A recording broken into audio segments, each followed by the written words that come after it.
Selamat pagi anak-anak. Pada kesempatan kali ini kita akan sama-sama belajar tentang sistem koloid. Sebelum kita mempelajari sistem koloid, kita harus terlebih dahulu memahami tentang apa itu sistem dispersi. Nah, apa sistem dispersi itu?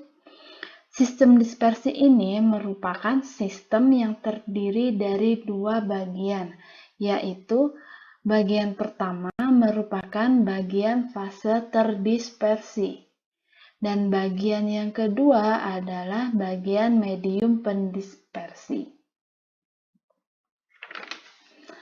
Mari kita sama-sama simak salah satu contoh dari sistem dispersi, yaitu larutan gula.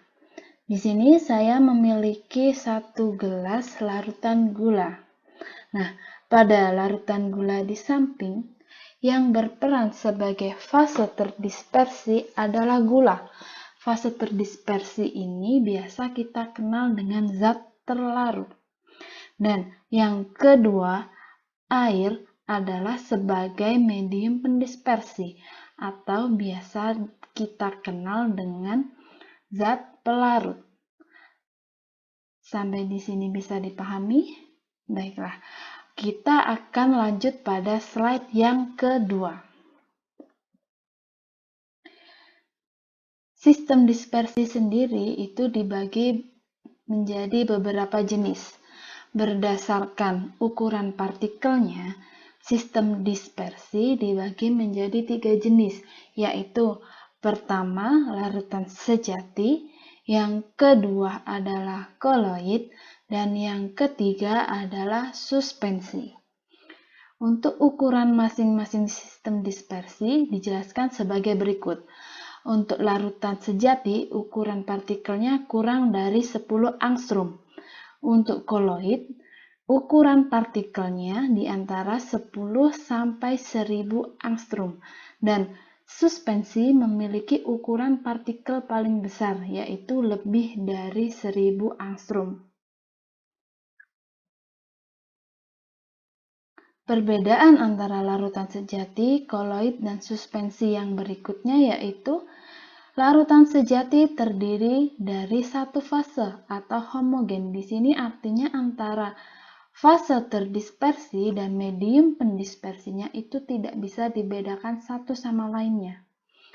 Kemudian untuk koloid, secara makroskopis atau kasat mata, kita melihat koloid adalah sebagai campuran atau sistem dispersi yang homogen atau satu fase, di mana medium pendispersi dan fase terdispersinya tidak bisa dibedakan antara satu sama lainnya. Sedangkan jika dilihat secara mikroskopis, maka dapat dibedakan mana fase terdispersi dan medium pendispersinya.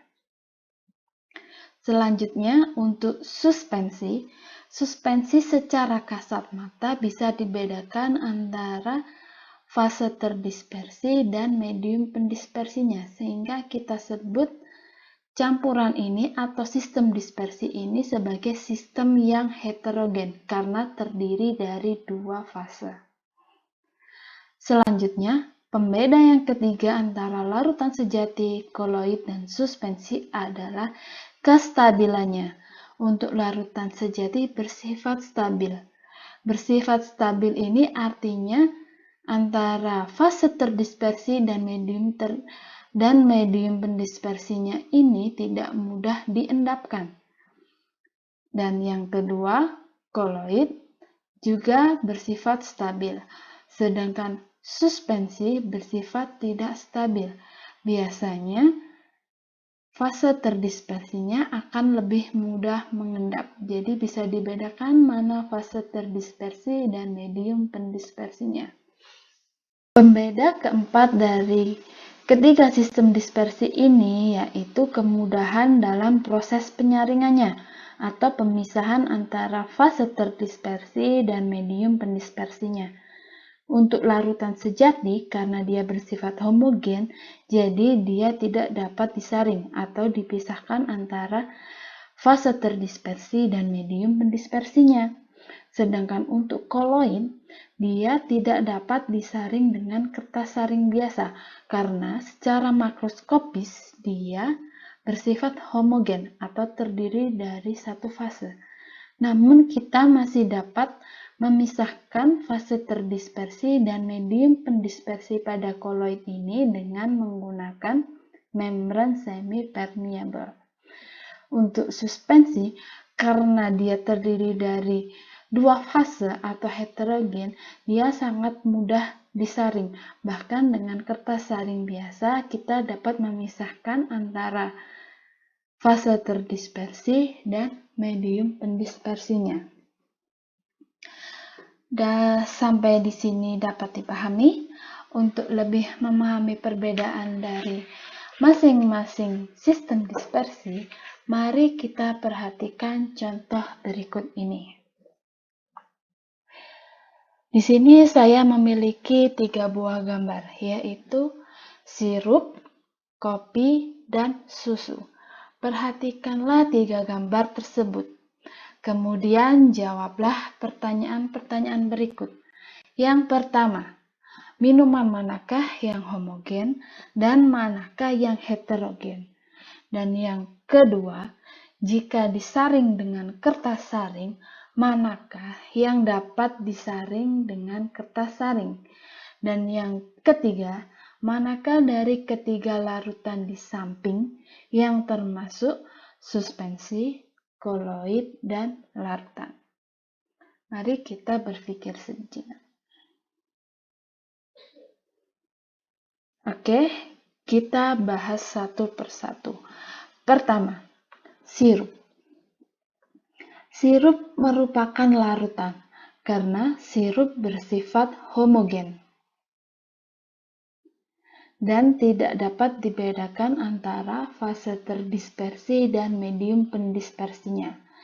Ukuran partikel sirup sangat kecil sehingga fase terdispersi dan medium pendispersi tidak dapat dipisahkan dengan jalan penyaringan. Dan yang kedua, kita punya kopi.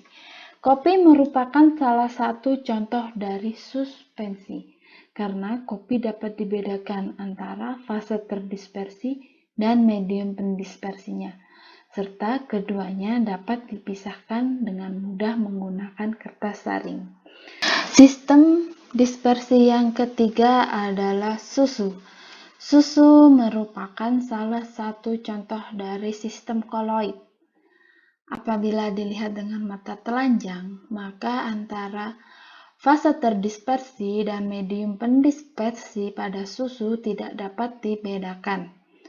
Sedangkan jika dilihat secara mikroskopis akan terlihat perbedaan antara fase terdispersi dan medium pendispersinya.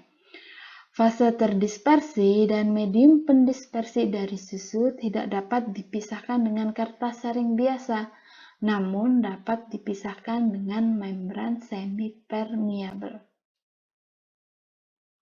Sampai di sini dapat dipahami contoh-contoh dari masing-masing sistem terdispersi. Selanjutnya, kita akan bahas tentang sistem koloid. Sistem koloid dibagi menjadi 8 macam tipe sistem berdasarkan jenis fase terdispersi dan medium pendispersinya. Fase terdispersi dibagi menjadi 3 jenis, yaitu cair, gas, dan padat. Medium pendispersi juga dibagi menjadi 3, yaitu cair, gas, dan padat. Berikut ini adalah 8 sistem dispersi koloid. Untuk fase terdispersi gas dan gas bukan merupakan koloid, tapi larutan sejati. Sistem koloid yang pertama yaitu cair dalam gas. Artinya, fase terdispersinya adalah cair dan medium pendispersinya adalah gas. Nama dari sistem koloid ini kita sebut dengan aerosol cair. Dan contohnya adalah awan, kabut, dan semprotan aerosol.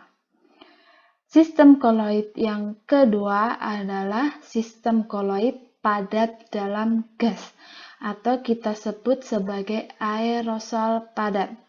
Contoh dari aerosol padat adalah debu, jelaga, asap, dan debu vulkanik. Sistem koloid yang ketiga adalah buih, di mana fase terdispersinya adalah gas dan medium pendispersinya adalah cair. Kita kenal dengan gas dalam cair. Contoh dari buih adalah buih sabun. Sistem koloid yang keempat adalah sistem cair dalam cair atau kita sebut dengan emulsi. Contoh dari emulsi adalah susu dan santan. Sistem koloid yang kelima adalah padat dalam cair atau kita kenal dengan sol padat. Contoh dari sol padat ini adalah tinta dan cat. Kemudian sistem koloid yang keenam adalah sistem gas dalam padat atau biasa kita kenal dengan buih padat. Contoh dari buih padat yaitu gabus dan batu apung. Untuk sistem koloid yang ketujuh adalah sistem cair dalam padat atau biasa kita kenal sebagai emulsi padat. Contoh dari emulsi padat yaitu agar-agar, keju, dan mentega. Sedangkan sistem koloid yang ke-8 adalah sol padat. Contoh dari sol padat ini adalah paduan logam dan kaca. Sampai di sini pelajaran kita hari ini. Jika kalian memerlukan pertanyaan, silakan diskusi pada kelas diskusi kita di Google Classroom.